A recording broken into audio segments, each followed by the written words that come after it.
I'm Nora Paul, she, her pronouns, Executive Director and co-founder of the Music Inclusion Coalition. And I'm Alma Ramos, pronoun she, hers, and I'm the CEO of Full Bloom Consulting. The Preservation Project podcast and archive were created to uplift artistic voices of dissent. Art is an important part of preserving our voices, our culture, and our history.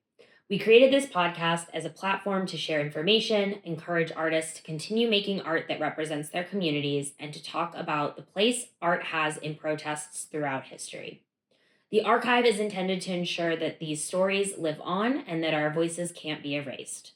We have always been here. We will always be here. Your art, your joy, your existence is an act of protest, and that is absolutely beautiful.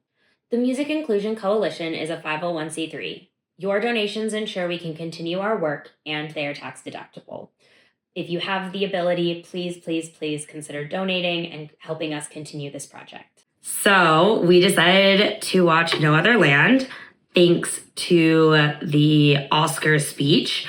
And so kind of I think the way this came about is the Oscar speech happened. You and I talked about how this is so in line with what we are talking about, what we're doing. We were going to talk just about the Oscar speech and art.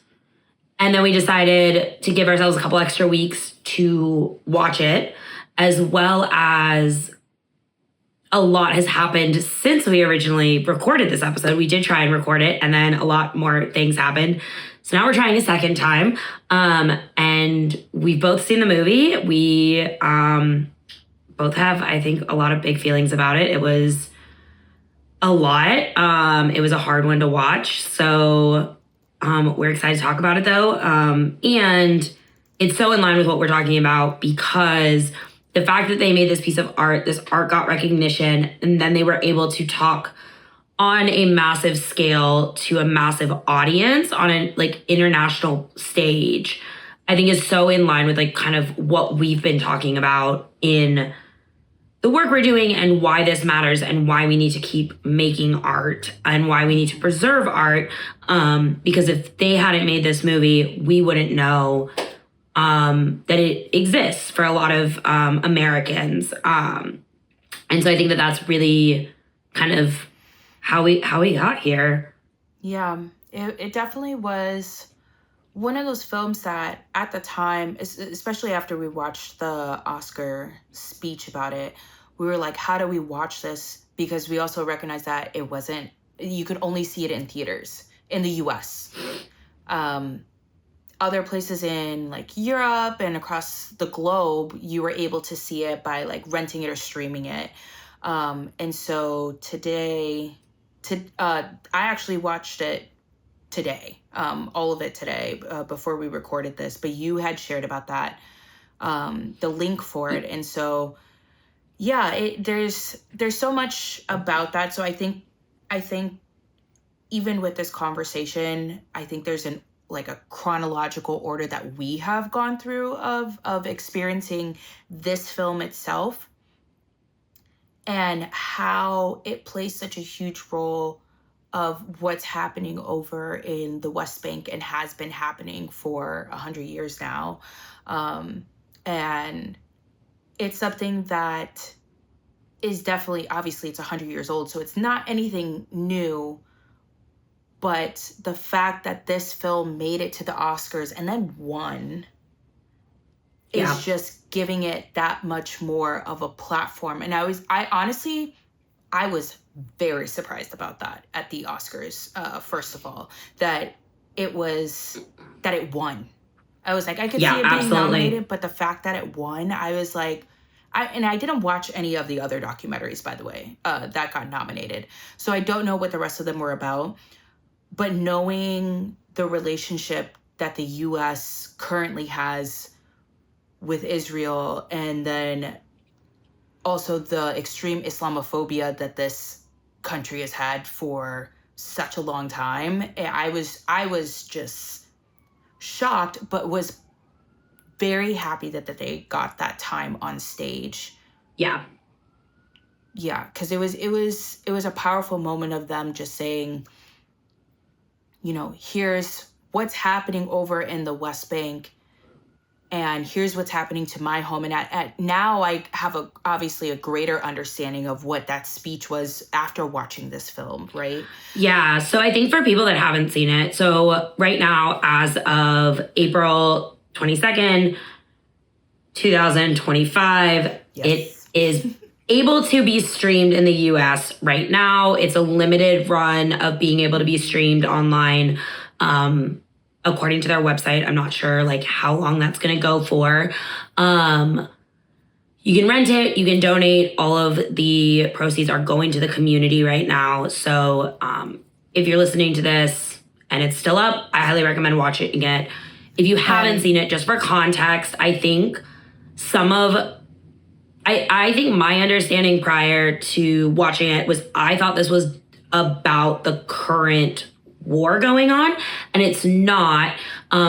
Just to provide context as we talk about it, this documentary started in 2019 when part of the West Bank was redesignated as an Israeli military zone, and they started putting settler camps on that land.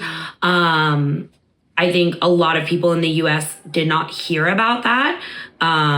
For some additional context and background, my family is there, not in the West Bank, in Israel. So I've been to the West Bank. I knew about this going on. I've been very much against what Israel is doing since I went to the West Bank and saw it firsthand, which I think we can talk about as we talk about this movie, because so much of it hit home for me of having like seen parts of this. But just for like some additional context, as we talk through this, I definitely have seen this, I think, a little bit more than a lot of Americans, like kind of how it is unfolded, just for that background. Yeah, no, and I think that's going to be super helpful with this discussion. And so if you're someone who is wanting to see if this movie is still available to stream and you're in the US, or if you're outside of the US, the website is Support Masafer Yatta, which is where this movie takes place, this documentary takes place. And that's MASAFER. YATTA. So, and yes. Josh, our lovely tech guru, will put that on the screen as well during this.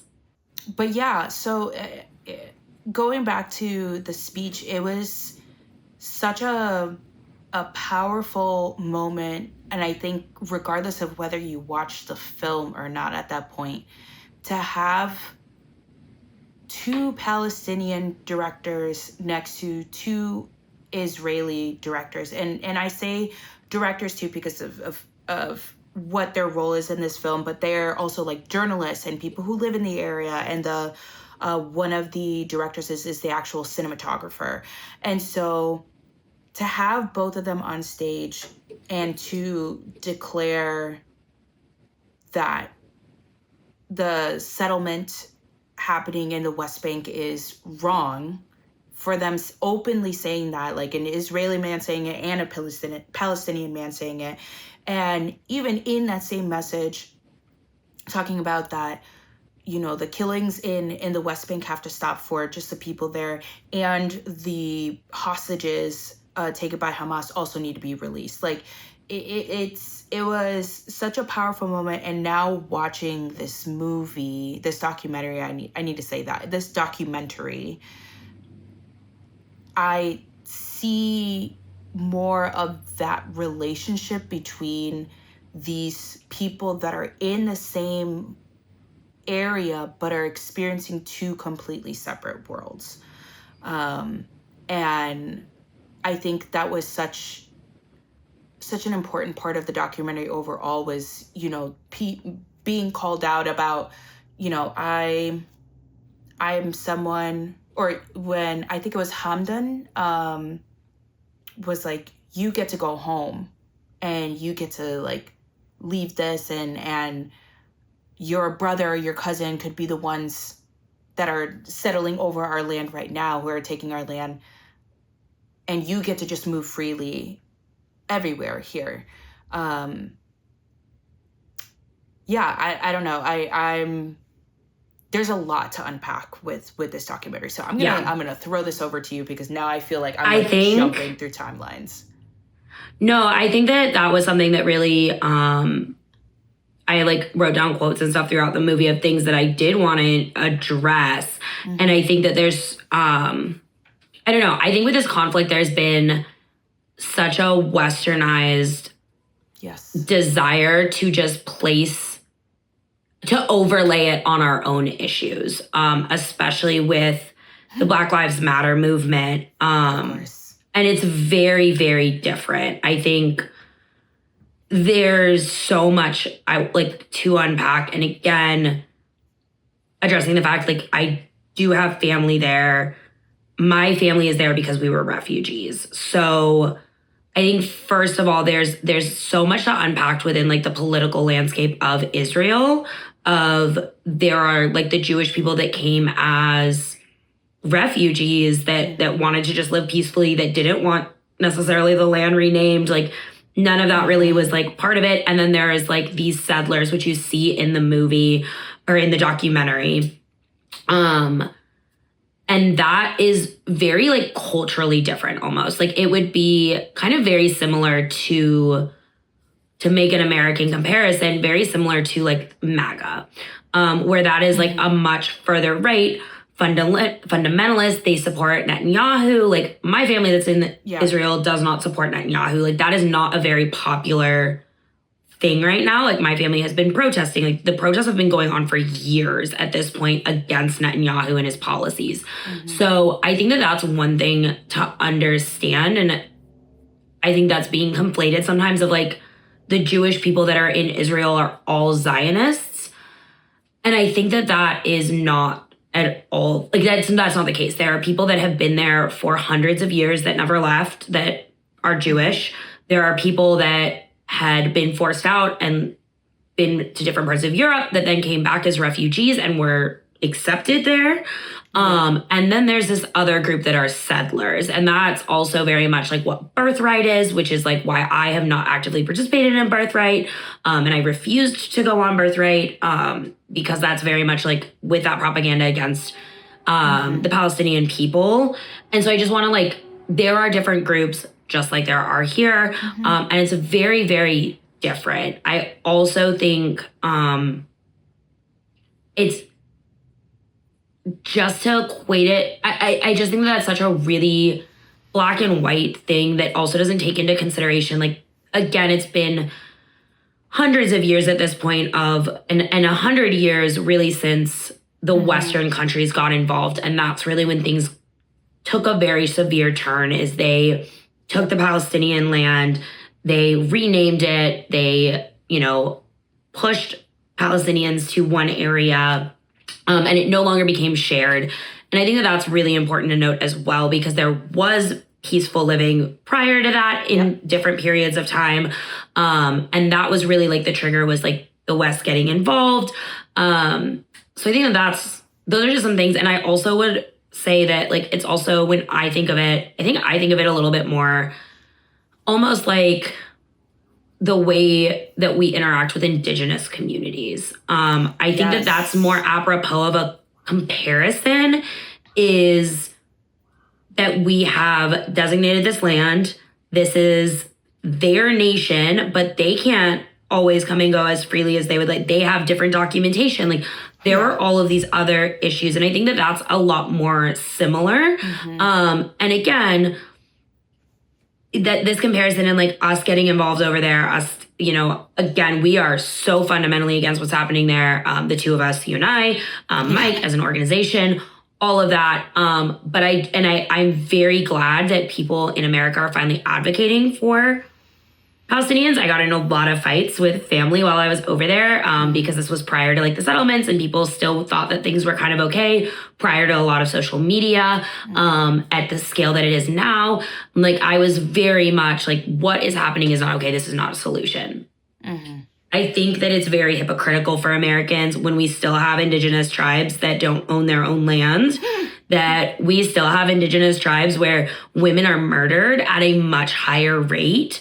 And and we're not sitting here advocating for them, where we've also impoverished them the same way that they are being impoverished in the West Bank. I think that that's something that really stood out when I was there, is it's very similar in the way that they were controlled and impoverished. When I went to Bethlehem, they only are able to have one store open a day. Like, different families have stores, only one of them can be open at a time, in part because of the way that the Israelis run it, as well as only so many tour groups can go over there in a day. So they rotate so that everyone's able to like get income.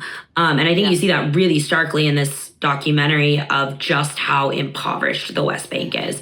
So I also wanted to draw those similarities of like, I just think that this comparison is very different. It's just like, we can't simply overlay this, and especially I think with Black Lives Matter, which is a very different fundamental fight than what's going on over there. Both necessary, but the way that they have come about and they've developed and everything like that, and the history, it's there's so much complexity to each of these movements, right? Like even comparing something like Black Lives Matter with Stop Asian Hate, it's like, yes, and very much like, yes, it's about race, right? Like, yes, it's about race, but the impact that happens, there's some similarities, but then there's some very stark differences, which is why they're not the same.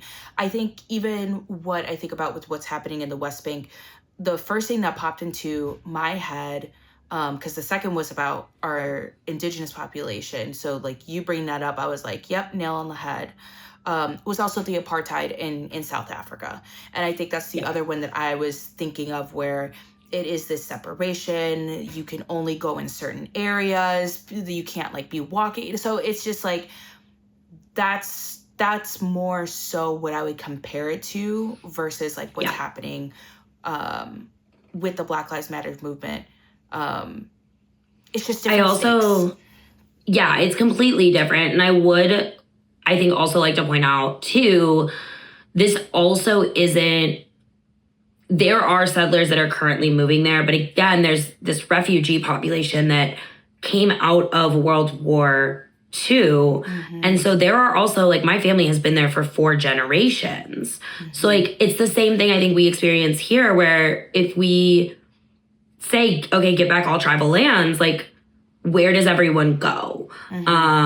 Like, yes, I fundamentally believe that Indigenous people deserve their land back, but also how do we solve this other problem? And I think that that's part of the complexity of the issue there is, like, where do you put, like, where do you send them? Like, my family's been there for 4 generations. Like, we can't go somewhere else. Like, where would we go?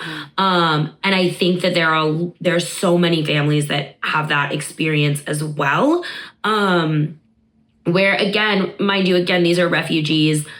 A lot of the Jewish people that are there are because their country tried to mass genocide them. So then it's also this, like, very complex, like, they are paralleling so much of what is going on, what has been done to them, and it's that fear. And I think that really was really just kind of kept coming up for me in this documentary of, you know, they said, we cannot be safe while they aren't free. And I think that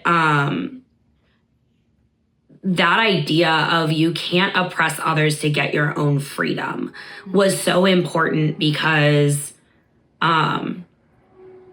there's so many, sorry, I'm like having so many thoughts. Them not having, like, this is like the cycle, right? Like, if we oppress them, then they're going to then hate us. We're not going to be any safer because of it. There's also just so much, I think, again, with the complexity of it, of like, your economy's worse for it. You're also less free because of it. So Israelis can't go to the West Bank either, in a lot of areas. So you have the settlers, you have certain areas where they are forcefully taking land, and you have these like MAGA style people that are very like, they aren't in the military, but because everyone in Israel has to serve, they have military training, and you see them at the end of the the documentary, very aggressively attacking the community.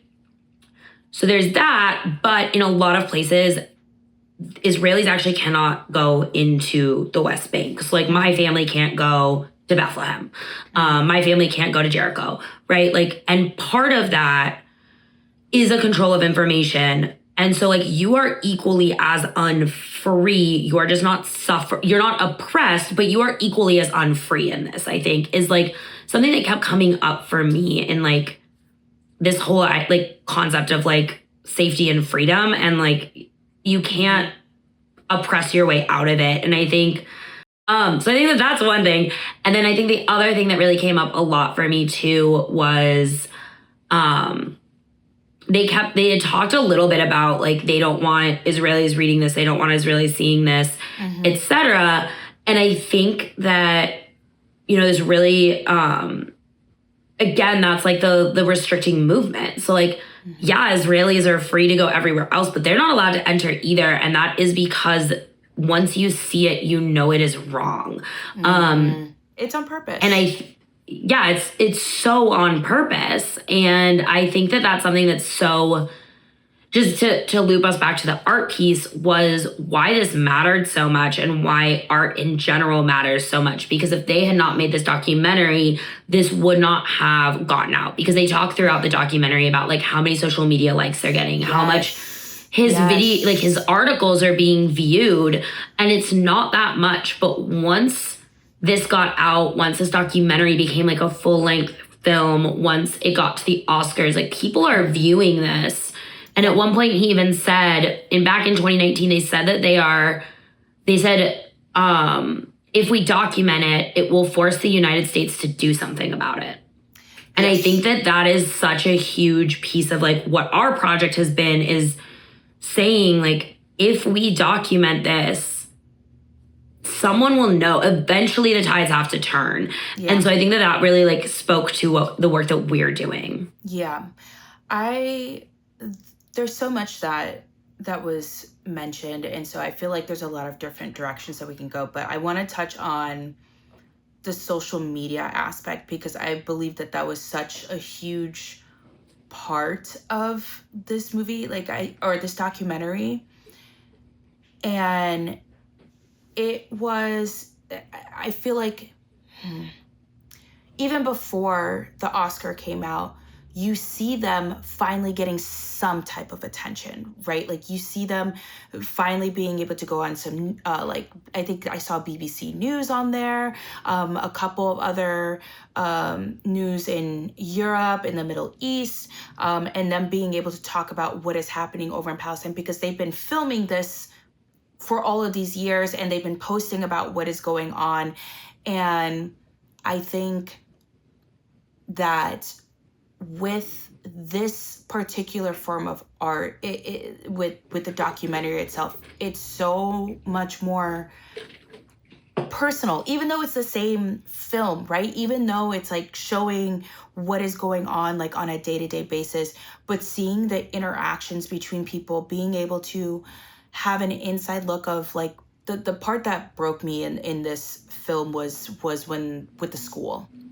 And I apologize for anyone who hasn't seen the movie. There's going to be bits and pieces of spoilers.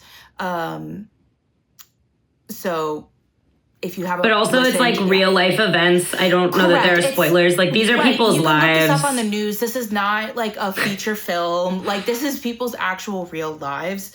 And so seeing this school that they literally had to fight for, like that they had to build, quote unquote, illegally on their own land so that kids can go to school, and then seeing it, I don't even know how many years later. My guess is like maybe 10, 15 years later, seeing that come down. And it was literally an elementary school. Like this is not a high school, this is not a college, this is not a university. This is an elementary school that kids were just trying to go in and get their education. And I think as much as it's so beautiful to have this type of human connection within a documentary and having that be so part of the art is the tragedy of it too, right? Like you get to know these individuals on a much more, it completely humanizes people. It shows them doing regular things. It shows these kids playing with toys. It shows them going to the school, talking with each other and all that. And I think it's important to know that is why I think the arts are the first thing that authoritarian regimes control. Like that is why our current government is doing that, especially with trans voices right now, is art is the thing that humanizes us. And when you take that out of the equation, it's so much easier to harm people. And I think that there was a line that really stood out to me was when one of the Palestinian directors, I think it was Basil, asked, you know, when did you, like, what changed? Like, how did you end up on this side of things? And one of the main Israeli directors said, he had learned Arabic to be part of like the Israeli military, to be in intelligence. And he said, learning Arabic really changed my political views. And I think that to me just hit home so deeply of, again, that's why they want us to be homogenized. It's why they want us only speaking one language. That's why they declared English the official language.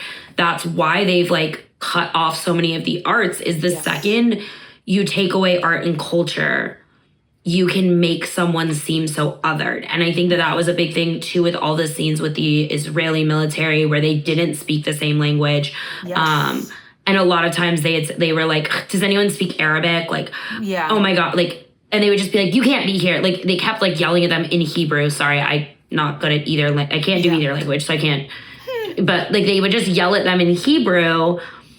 And the Palestinians were expected to know Hebrew, but the Israeli soldiers were not expected to know Arabic. And again, that really takes away the humanization when you can't talk, when you can't communicate. And I think that was really, really big for me to like see that and like understand more deeply. And I think that it just really hit home with everything that we talk about all the time. I think there's something to say even about with this film and the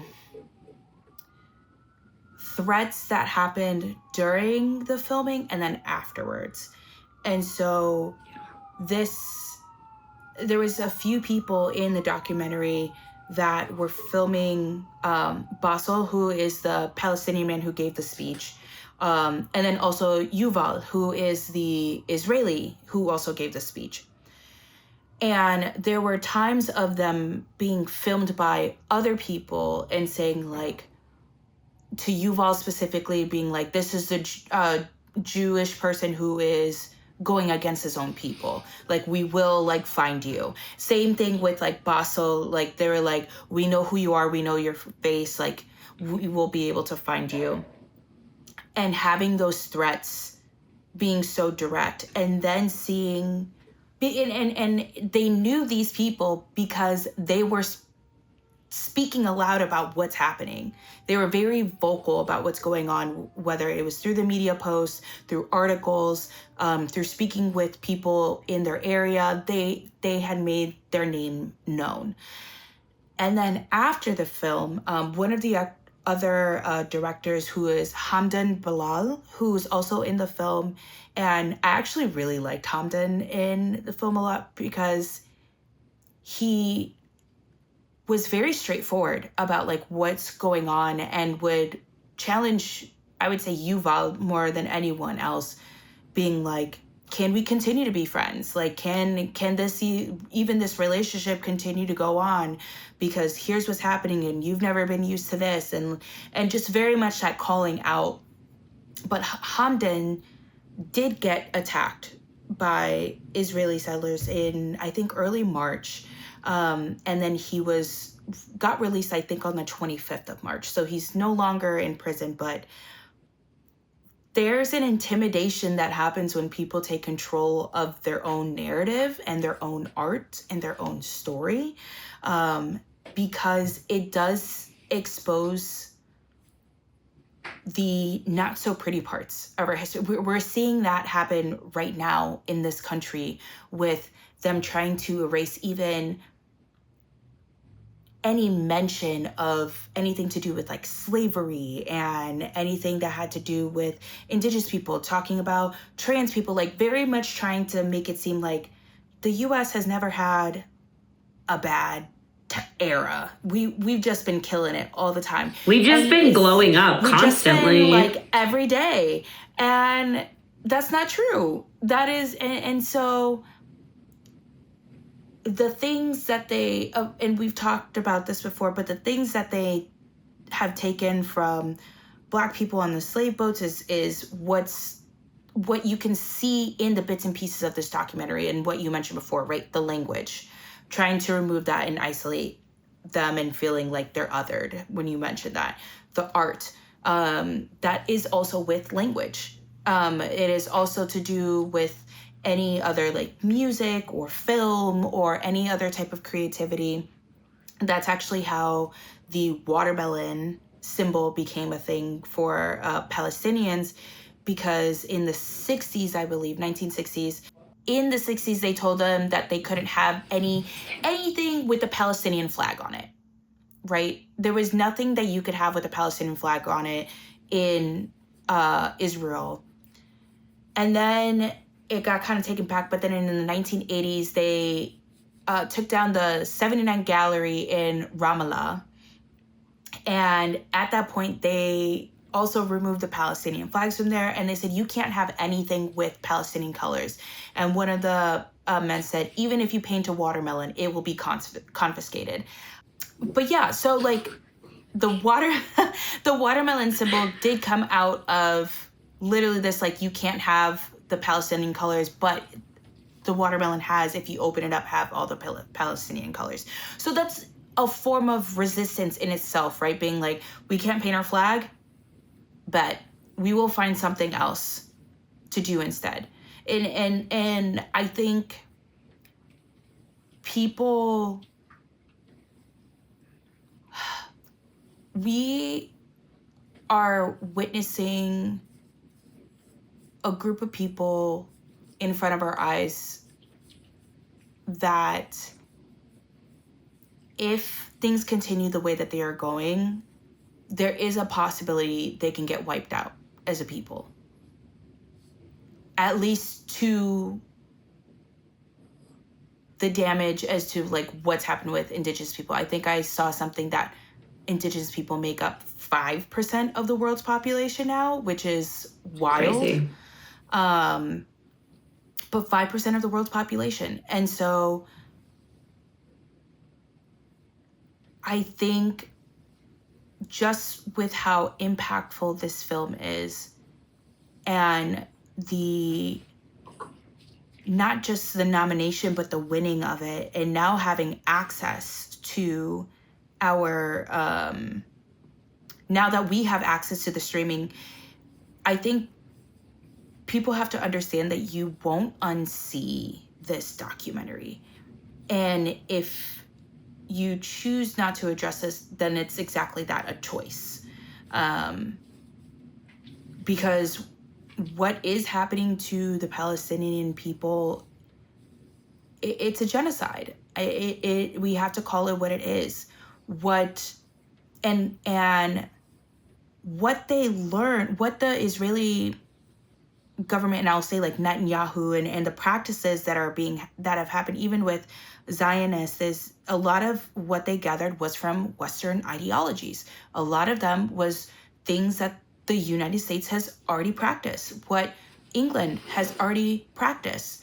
And it's I think that cycle that is continuing to happen, and utilize it. What is it? I should know this. We cannot use the master's tool to. I'm gonna butcher this.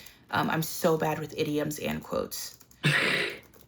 While you look that up, I think this is something that's really important about it, is that the people in power are using a very real and justified fear to create this conflict, right?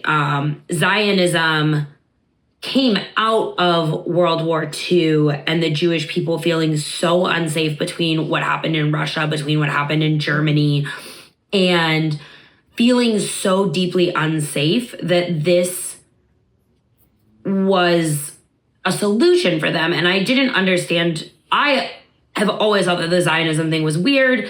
I didn't do birthright. Like, I didn't understand it. But after the October 7th attack, I went to temple and one of the rabbis was talking about how Zionism was supposed to be the answer to our fear of being attacked for who we are. And that was the first time that it clicked for me, because October 7th, like, again, this very deep fear that was then used by people in power that were bad to enact horrible things. But I think the fear that came out of October 7th was very real. I mean, it's the same feeling that people felt from 9/11, and that did not justify what we did with that fear. But I understand the fear. And for me personally, I think we talked about this before, is, you know, I'm very loosely Jewish. I'm Jewish on my dad's side. I go to temple sometimes, but like, I didn't grow up doing a lot of the traditions. I didn't do my bat mitzvah. So like, a lot of people don't consider me Jewish, but like, my bloodline's Jewish. And like, prior to all of that, like, I actually used to joke, Jewish enough for Germany, not Jewish enough for Israel. And I think that there's always been these, like, you know, people will talk about, like, during different times of history, like, oh, I would have stormed the beaches of Normandy, or like, I would have hit people, I would have been part of the revolution, whatever. And I always, like, did those thoughts, you know, in those thought experiences, I always thought that I would be, like, on the revolution side, blah, blah, blah. But it took October 7th for me to realize that, at least in World War II, I wouldn't have had a choice. Like, my family fled because we would have been murdered. And, like, no matter how I identify, no matter how much of my blood is what it is, there are people that believe that I deserve to die for the blood that I have, right? Yeah. And so I think that it's a very real fear, and it was weaponized against a group. And I think that that's what is so also, like, tragic about this, is it's this fear that is very real. And like, again, the Zionism was used as a tool by the West. They weaponized the fear that Jewish people felt in order to colonize a country. And they were refugees. Like, again, the people that settled there originally had nowhere to go. Like, they were placed there, and that's it. And so I think that makes it really complex and complicated, because you do have this very, very deep-seated fear and this very real, these very real feelings that come out of it that were weaponized. And I think that you've all spoke to it really well, where Alon, which fuck Alon. Oh my, that was the one, that was my biggest takeaway. Fuck Alon. So upset during the entire film. I'm so angry. Why are you back? Why are you still Go the here? fuck away, Alon. I hate him. I think we need to print out Coney 2016? Coney 2010, whatever. Like, remember the Coney? Remember when thank you, Josh, in the chat. Coney 2012, I think we need to print out Alon's face. And I just need everyone. That was a big takeaway for me too, is like, they kept pointing the camera at the directors and they were like, you're going to be on Facebook. Everyone's going to know that you're like a traitor to your people. And I was like, I want to print your face. I want to screenshot every fucking face of the Israeli soldiers in that and put them up, because that pissed me off. But you've all said, like, someone was like, why do you care? And I think it was Alon. And he said, I care because this is being done in my name. And I think that has been such a consensus of feeling among the Jewish people that have stood up against this. And is, again, a theme throughout history of weaponizing someone's body. Right now, our bodies are being weaponized against trans people without a lot of our consent. The Jewish people are being weaponized against Palestinians. Previously in history, there have been white women's bodies weaponized against Black men. Like, this is such a history of that. It's a tool, like, in itself. And there's so much. Okay, so first I found the quote. So the quote Perfect. is, for the master's, it's Audre Lorde, for the master's tools will never dismantle the master's house. And I feel like that is exactly what is happening with Israel right now. It's using the same tactics that have caused such visceral trauma. I'm going to say that because I've seen a lot of things and I've read about a lot of things of intergenerational trauma, right? If your ancestors have gone through generations of just trauma on the body, on the mind, and the soul and spirit, that gets passed down. So the fact that what's happening right now with October 7th, it makes sense as to why there's this deep sense of fear within the Jewish community that they're being attacked again, right? And it makes sense as to why the Palestinian people are also having this great sense of fear. One, because of the colonial aspect of what is happening right now in the settlements. But 9/11 was not that long ago. And the Islamophobia and the xenophobia that happened through that was wild. On top of that, there has been a ton of xenophobia and Islamophobia throughout the generations, especially within the United States. And so it's utilizing that fear, right? We're even seeing this happening in higher education campuses of saying, we're going to not approve people's visas that were part of any of the Palestinian movements right now, of the Free Palestine movements. And they're saying it's all for the sake of anti-Semitism. That's the bow that they're putting it under. And I've seen so many people like yourself and like other people being like, basically like, please leave us out of this. Like this has nothing to do with anti-Semitism. Like this is Islam. You're also creating a wave of hate towards our group. Oh, yeah, you're creating anti-Semitism by calling this anti-Semitic. Like, you're making it worse. Right. And so it's and exactly what you mentioned with women. It's like, oh, we're doing all this trans stuff, like wanting to get all this trans stuff out of the way to protect women and like keep that. And it's like, but now women are directly being harmed by men going into women's restrooms and being like, you're not a real woman. And I'm like, if we can actually address the men, that would be awesome. If we can actually start there, if we can just address straight cis men.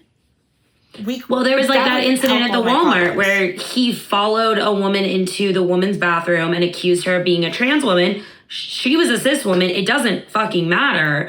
But under this guise of protecting our bodies, you have now increased the harm that's coming to us. And I think that that's the thing with these policies against Palestinians in the first place. Again, like, you're now restricting your own people. You're restricting information. You're like causing economies to collapse. Like, you're not helping your own people by doing this, and you are harming others. And there's no way to do one without doing the other.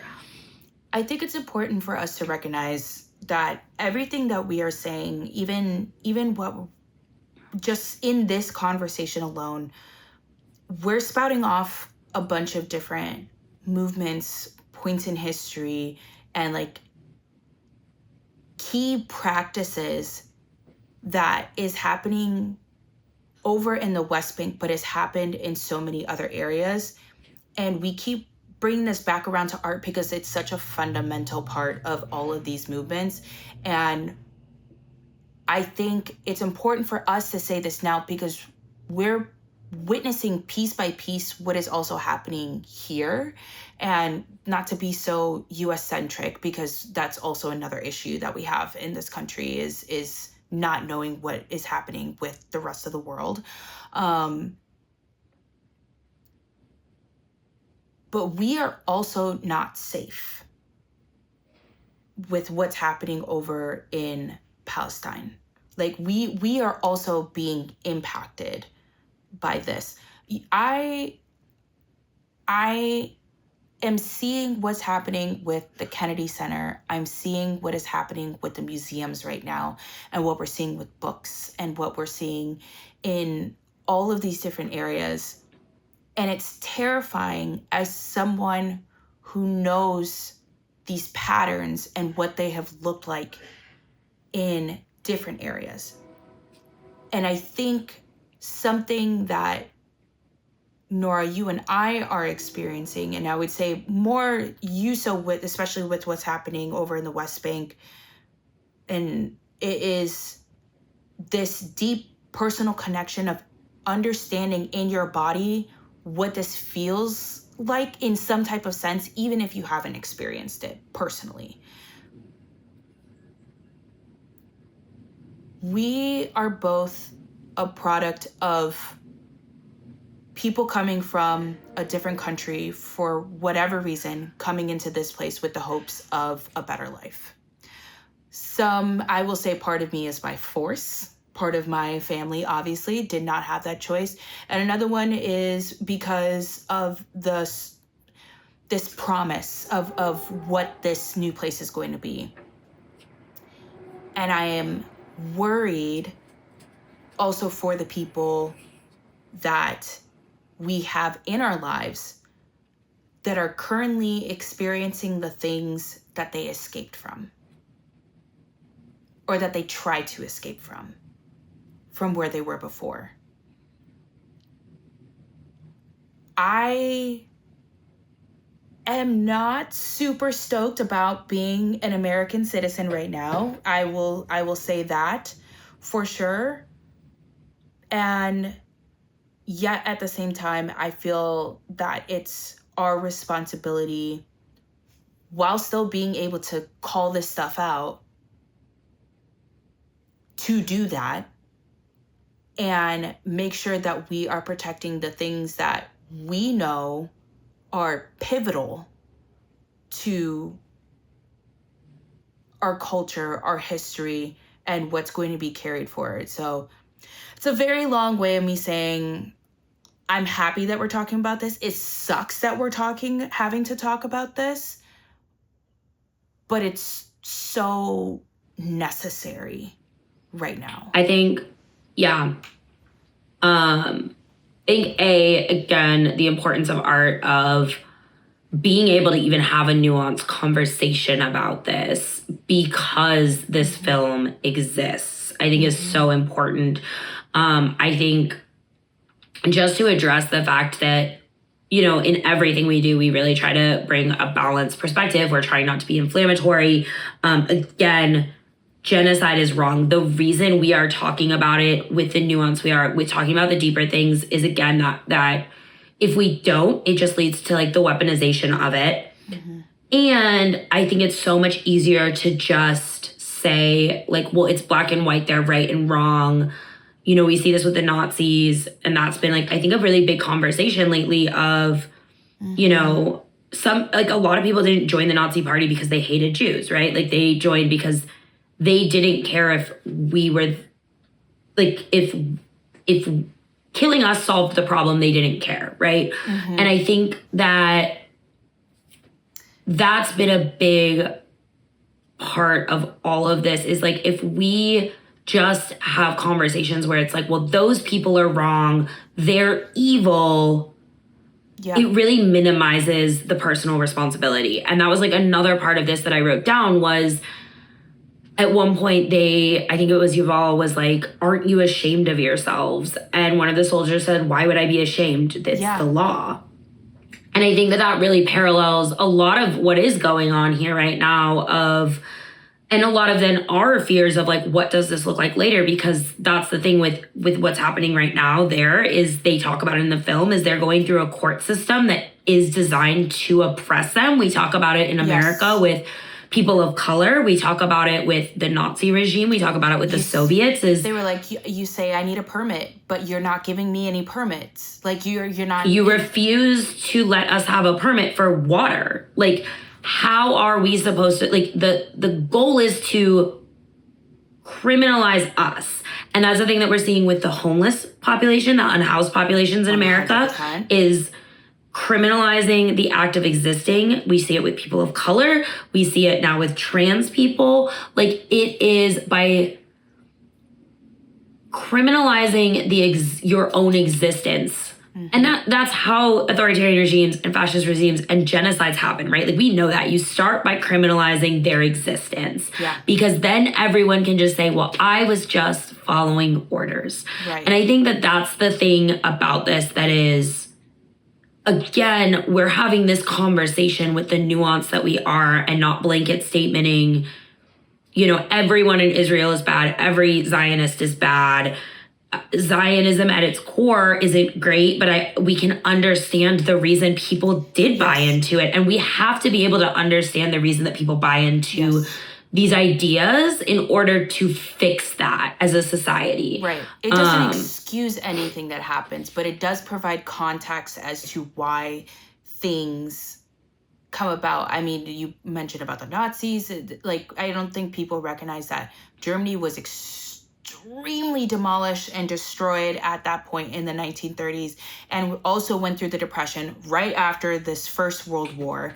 And they were extremely poor, and everyone was needing something. And it happened that Jewish people were the scapegoat for that. That's how things like that happen. Like, it's, you take a population that is, continue. Sorry, I was just gonna say, and again, it didn't start with let's murder the Jews. Right. There was that rhetoric, but no one took it seriously, right? Like, they were saying, let's get rid of the communists, let's do this, let's do that. And we see we're gonna get rid of the political adversaries, we're gonna get rid of these communists, we're gonna get rid of these socialists, we're going to get rid of these gang members. Exactly. That was what I was going to go to next. Yeah. And there's no evidence of that. But then again, the system is designed to not help them. So they're not getting their due process. No one is advocating for them. We're allowed to just say, great, they're not our problem anymore. And a reminder, Auschwitz wasn't in Germany. It was in Poland. It's the semantics of what constitutes a concentration camp, what isn't okay. I don't care if some of those men were gang members. I don't care if they were mass murderers. Right. They deserve due process, because every person deserves due process. Because if even one person was unfairly rounded up, that is one person that is in a crazy ass prison for no reason. Weird. Are you talking about And that's too today? many people. That sounds like something that happened in the news, this week. Whoa, weird. Whoa, it's crazy. happening again. Yeah. There's so much with this movie. So with this documentary, I need to stop calling it movie, documentary. And if you haven't seen it, I just highly recommend it. If you are someone who appreciates art and a really, truly touching story that gets into the gray area of everything, I think that this is a great film to see, and to see something that happened, that has been happening, like how we mentioned. This film is started in 2019. And it wrapped up in October. Yeah, and it wrapped up prior to they had wrapped it and then did some additional filming right at the end. Yes. So it gives you insight of what has happened leading up all the way to, not in relation to what happened on October 2023, but it shows what has been happening to people, and then it paints a picture for you of how it's impacting people right now. And I think, too, one thing that we didn't point out that is important to note is, from my understanding, and I have not been to Gaza because that is even more locked down, and from my understanding, even more severe conditions. So again, you have the West Bank. That's where this is taking place. Gaza is currently the target of the military at the moment. Prior to it being the military, in this conflict, this specific war, it was already worse off. It was already more confined. It was already much poorer, from my understanding. And so again, while it doesn't excuse the actions that took place, you can also understand why people were that desperate. Yes. And how they became radicalized. And so I think that that's a really important piece of that as well. 100%. I do want to say too, with this,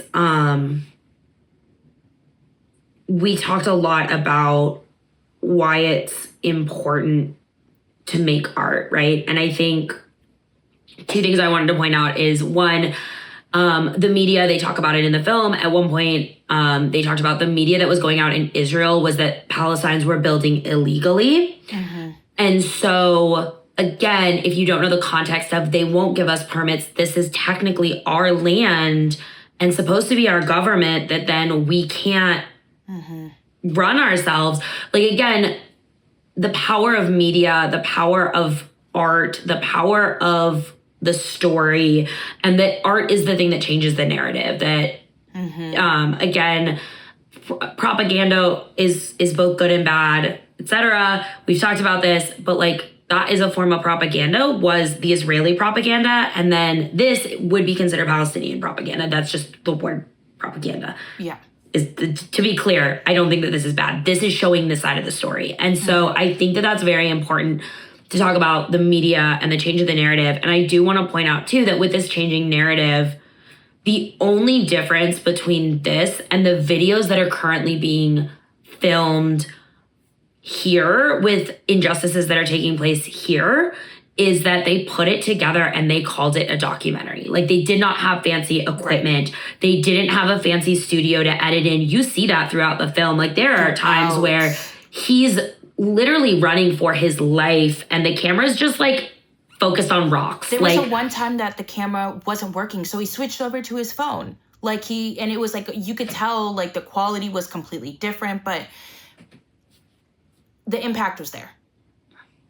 And so I think just to point that out of, again, it doesn't need to be a studio recording. This doesn't need to be anything fancy. The art you make matters. The art that we are putting out in the world right now says something. It documents our existence. It documents what is going on. And that can change the narrative. That can change the course of history. This film, this documentary has changed the course of history. And that is insane to say, right? Like, there's so much art that has done that, right? But like, this is one of those pivotal moments of this piece of media, this piece of art changed what is going to happen in the world. Yes.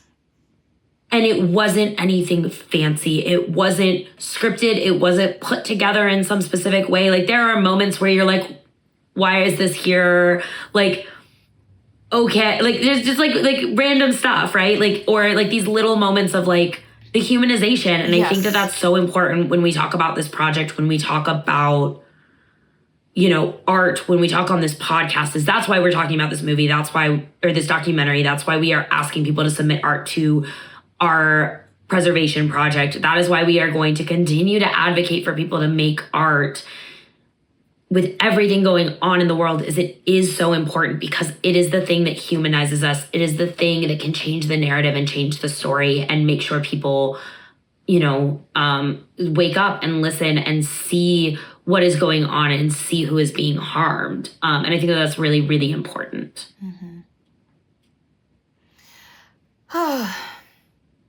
Nora, do you have any wrap-up thoughts? Wrap-up thoughts. I need to watch it again.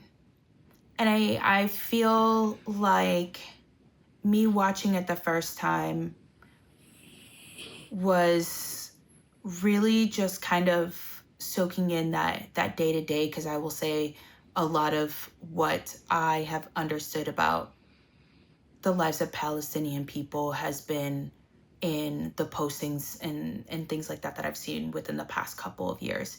And a lot of that is very, very intense media with a lot of pain, death, suffering, and like pockets of joy.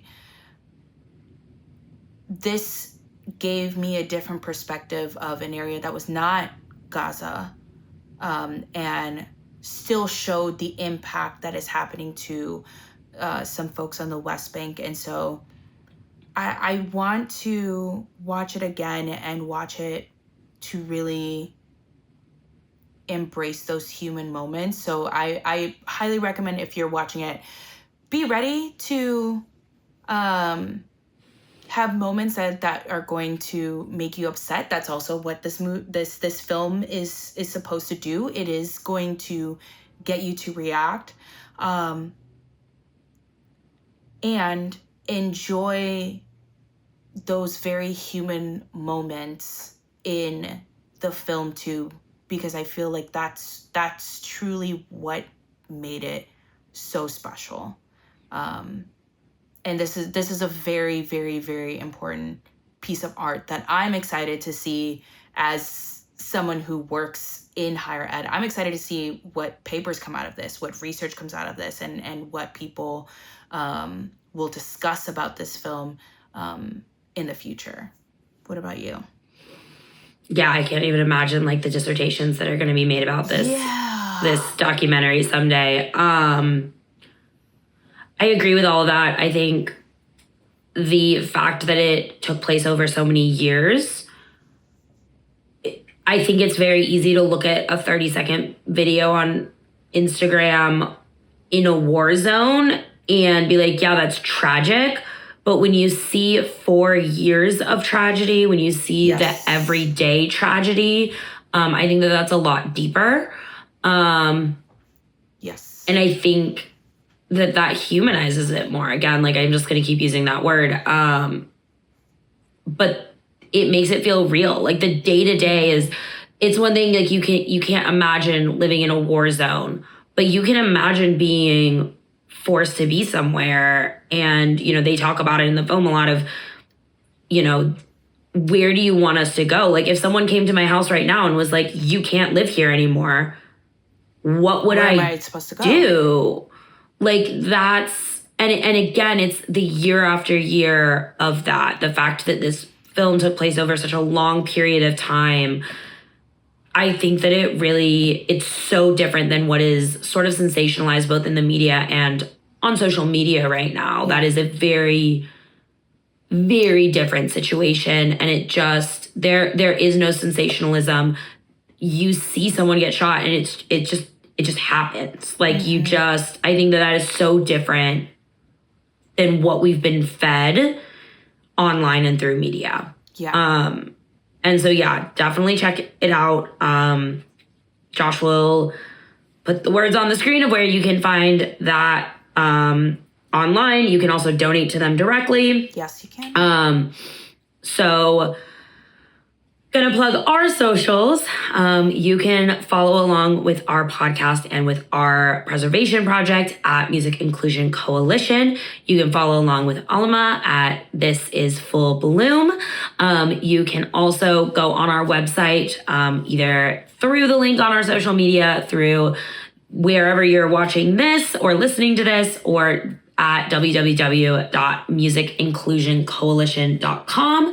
And you can submit your own artwork. We are trying to build our own preservation project, our own archive of art right now, because it is incredibly important that we make sure that we preserve art, that these, the videos that are currently being taken, that songs that are being written about what is happening to us right now, here in America are preserved, and that we have that documentation, and that that art gets out there. And there are multiple options. You can have it be completely private and archived privately. You can have it be public, whatever you want. But we want to make sure that this art lives on, long past our existence and for the records. So that's our little plug.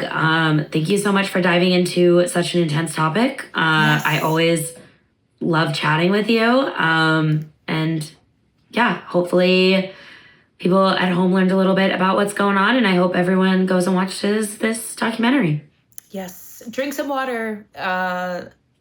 When you go through a lot of emotions, Usually you feel dehydrated. So if you're feeling dehydrated right now, please go drink some water. It makes sense. Take care of yourselves, and we'll see y'all soon.